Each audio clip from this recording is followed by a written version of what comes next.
देखिए, पहली बात तो ये है कि गृह मंत्री जी कल अपना प्रेस मीट के दरमियान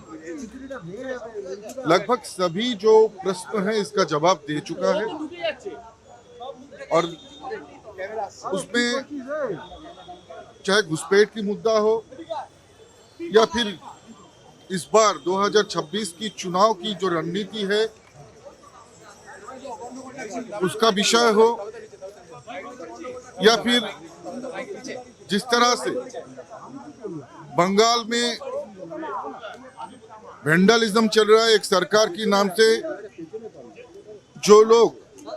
चाहे इलेक्शन कमीशन हो, चाहे यहाँ का आम आदमी हो, चाहे जांच हो, चाहे कोई भी एजेंसी हो, किसी को भी आक्रमण करने से नहीं हटते हैं। वो और कोई नहीं है, वो पश्चिम बंगाल की जो शासक दल है तृणमूल कांग्रेस। और गृह मंत्री जी ने कल अपना प्रेस मीट के दरमियान ये भी क्लियर कर दिया कि इस बार का जो चुनाव है ये चुनाव सिर्फ बंगाल को जीतने के लिए नहीं या फिर बंगाल में सरकार पर प्रतिष्ठित करने के लिए नहीं, यहाँ पर गवर्नमेंट प्रतिष्ठित करने के लिए नहीं, बल्कि इस बार की जो 2026 की चुनाव है ये बंगाल जीतना देश के लिए कितना महत्वपूर्ण है,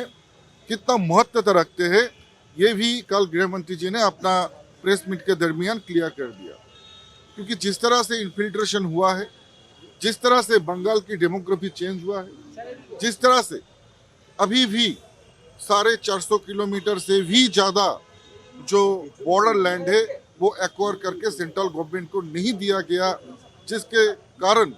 अभी तक 450 किलोमीटर फेंसिंग कंप्लीट नहीं हुआ। ये जो सभी कारण है, इस कारण से हमारे देश की जो इंटरनल सिक्योरिटी थ्रेट है वो दिन ब दिन बढ़ते जा रहे हैं। पूरा देश की डेमोग्राफी चेंज होने की एक चांसेस है।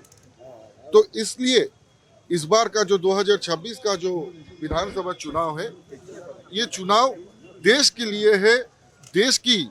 जो है अखंडता के लिए है, देश की इंटरनल सिक्योरिटी थ्रेट को कम करने के लिए है।